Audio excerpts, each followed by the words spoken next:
네, 안녕하십니까. 전북대학교 민주교습연구소의 강승혁입니다. 제가 오늘 발표할 내용은 항균력을 가지고 있는 라이소조멀 엔자임을 이산화티타늄에 고정하여 그것에 대한 항균력을 확인하고 실생활에 적용하는 실험을 진행하였습니다. 먼저 진행 순서에 대해서 간단하게 말씀드리면, 직접적인 홀 라이소조멀 엔자임을 이산화티타늄에 고정을 하고 이에 따른 항균력을 확인하였습니다. 두 번째로 이산화티타늄에 서로 다른 소스에서 추출되어진 라이소조멀 엔자임에 대한 pH 조건에 따라서 고정에 대한 부분을 확인하고 그에 따른 항균력을 확인하였고, 세 번째로 멜라닌 처리에 대한 실험을 진행하였습니다. 먼저 앞서 말씀드리기에 라이소좀이라는 것에 간단하게 말씀드리면, 이 라이소좀은 라이소조멀 엔자임들, 즉 60여 가지 효소들을 가지고 있는 세포 소기관이라고 말할 수 있습니다. 이 세포 소기관의 특성은 다이제스티브 엔자임들이나 여러 가지 복합적인 엔자임들을 가지고 있고, 외부로부터 이물질이 들어왔을 때 항균 작용을 할 수 있는 그런 특성을 가지고 있습니다. 하지만 이 라이소좀은 전체적인 그 라이소조멀 엔자임들을 사용하는 데 있어서 특정 엔자임을 사용하는 데 어려움이 있고 컨트롤하는 데 어려움이 있다는 단점을 가지고 있습니다. 라이소좀 안에 있는 라이소조멀 엔자임들을 간단하게 말씀드리면, 포스페이드 에스터 뉴클레이즈, 프로테인 다이제스팅 엔자임, 리피오 다이제스팅 엔자임 등등 약 20여 가지의 엔자임들이 밝혀져 있고요. 약 아직 40여 가지의 엔자임들은 밝혀지지 않은 상태로 지금 현재 연구되어지고 있습니다. 그래서 고정하기에 앞서서 어떤 물질을 선택할까 찾아보는 중에 많이 사용되어진 4가지의 나노 머티리얼을 비교해 보았고, 이산화티타늄, 징크옥사이드, 실리카 다이옥사이드 등에 대해서 프로퍼티, 톡시서티, 코스트, 바이오 컴패더러블티를 확인해 본 결과, 금 같은 경우는 굉장히 지금 현재도 많이 비싼 가격을 나타내고 있고요. 실리카 옥사이드나 징크 옥사이드 같은 경우는 어느 정도의 독성과 가격적인 면에서 가장 사용하기에 있어서 부족하다고 생각을 했고요. 이산화티타늄 같은 경우는 현재 낮은 독성을 가지고 있고 가격적인 면에서 가장 효율이 좋을 거라고 생각하고 있고요. 그 다음에 바이오 컴패더빌리티에서도 코스메틱이나 치료제로서 많이 사용하는 것을 알 수 있어서 이산화티타늄을 선택하게 되었습니다. 현재 이산화티타늄은 페인트로서 많이 사용하고 있는데요. 그 밖에 선블락이라는 그런 코스메틱 쪽이나 플라스틱, 파마스티컬, 파이버로서 많이 사용하고 있는 나노 머티리얼입니다. 그래서 저희가 라이소조멀 엔자임을 사용하기 위해서 이스트와 그다음에 햄스 에그에서 추출을 하였는데요. 간단하게 말씀드리면, 이스트 같은 경우는 하비스트한 후에 여러 가지 라이시스 버퍼나 브레이킹 버퍼 같은 경우를 사용하여 라이소좀을 추출하였고요. 라이소좀에서 다시 라이소좀 엔자임을 추출하였습니다. 마찬가지로 햄스 에그에서는 호모지네이션 및 센트리게이션이나 라이스 버퍼를 사용하여 라이소조멀 엔자임을 사용하였습니다.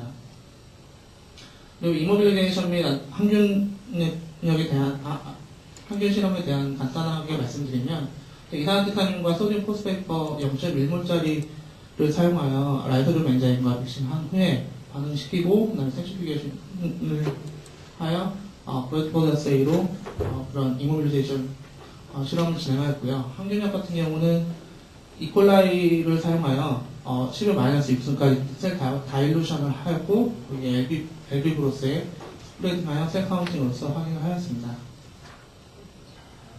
먼저 라이소조멀 엔자임을 사용하기에 앞서 라이소조멀 엔자임 안에 있는 라이소자임에 대한 항균력과 비교를 하였습니다. 그 이유는 라이소자임의 항균력이 전체 라이소조멀 엔자임의 항균력보다 높다라고 하게 되면, 라이소조멀 엔자임을 사용할 필요 없이 라이소자임을 사용하면 더욱더 효율적인 실험이 되기 때문에 비교를 해보았는데, 이 라이소자임은 라이소조멀 엔자임보다 약 2배 이상 효율이 낮은 것을 확인할 수 있었고, 특히 이 라이소자임, 커머셜하게 파는 라이소자임은 현재 비싸게 정제되어 팔리고 있다는 부분에 있어서 홀 라이소조멀 엔자임을 사용하게 되었습니다. 그리하여 이산화티타늄에 현재 많이 사용하고 있는 아나타제 타입과 루 타입을 사용하게 되었는데요. 이 아나타제 타입과 루 타입은 구조에서도 약간 좀 다른 점이 있고 크기에서도 약 200나노, 500나노짜리의 그 이산화티타늄을 사용하여 비율과 시간에 따라서 실험을 진행해 본 결과 약 1대 20의 비율에 있어서 고정화율이 가장 높은 것을 확인할 수 있었습니다. 이와 같은 결과를 바탕으로 많은 시간에 따라서 실험을 진행해 본 결과 10분 이후로부터는 거의 고정화율이 높게 지속되는 것을 확인할 수 있었습니다. 그리하여 프리라이소조멀 엔자임, 즉 이제 라이소조멀 엔자임 자체와 고정화한 후에 라이소조멀 엔자임을 가지고 실험을 진행한 결과 약 50% 정도의 고정화된 라이소조멀 엔자임의 항균 활성이 높아진 것을 확인할 수 있었습니다. 그리하여 고정화에 대한 특성 중 가장 중요한 부분이 스테빌리티인데, 그래서 30여일 동안 항균력을 테스트해 본 결과 33일 동안 항균력이 유지되는 것을 확인할 수 있었습니다. 하지만 이제 이 고정화율을 좀 높이기 위해서 어떤 방법이 있을까 고민하는 중에 클링거라는 1997년에 발간된 논문을 활용하여 칼륨 1가이온과 칼슘 2가이온을 사용하여 고정화율을 테스트해 본 결과 1가이온을 사용했을 때는 고정화율이 거의 양이온을 처리하지 않았을 때와 거의 비슷하게 나오는 반면에 2가 양이온을 처리했을 때 약 20% 정도 고정화율이 높게 나오는 것을 확인할 수 있었고, 이 결과를 다시 항균력 테스트하는 데 있어서 확인을 해본 결과 2가 이온을 사용하였을 때 높게 나오는 것을 확인할 수 있었습니다. 이 메커니즘은 표면에 있는 TI에 1가 이온이 1가 플러스 이온, 칼륨 플러스 이온이 결합함으로써 붙을 수 있는 그런 부분을 억제하는 효과와 칼슘 2가 이온에서 한 가지 플러스 이온이 라이소좀 엔자임의 마이너스 이온과 결합할 수 있는 그런 메커니즘을 보여주고 있습니다.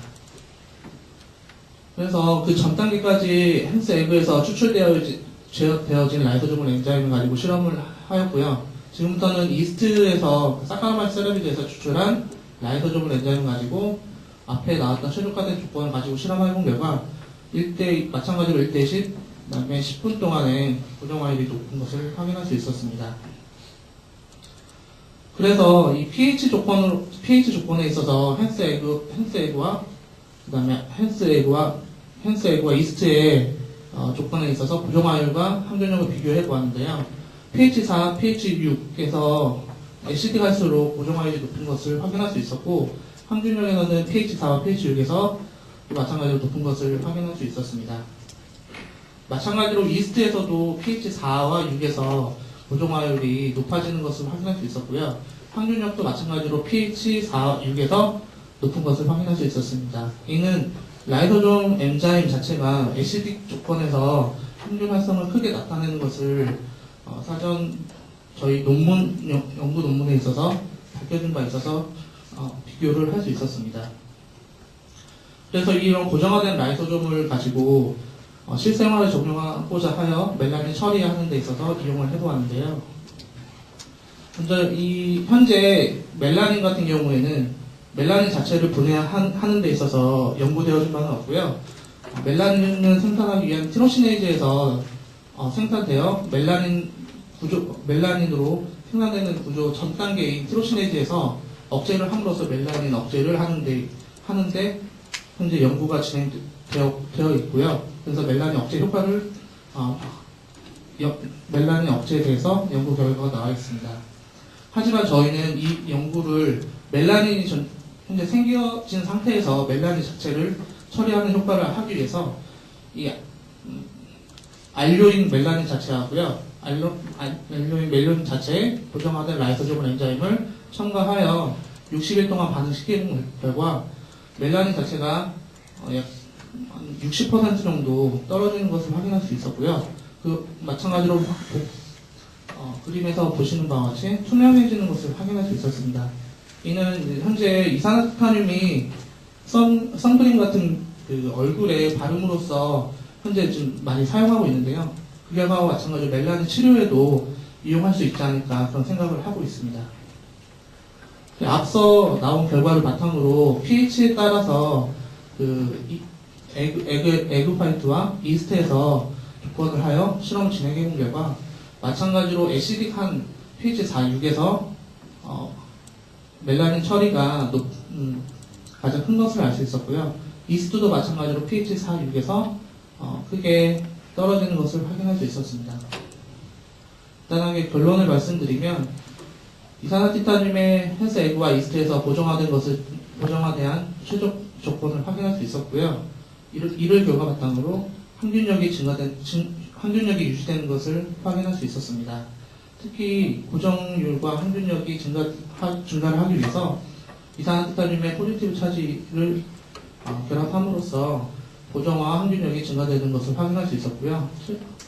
pH 조건과 pH 조건에 따라서 이런 멜라닌 처리가 더욱더 활발하게 이루어진다는 것을 알 수 있었습니다. 본 연구는 한국연구재단 특정기초 프로그램에 대해서 진행되었고요. 저희 연구실 랩멤버 감사합니다.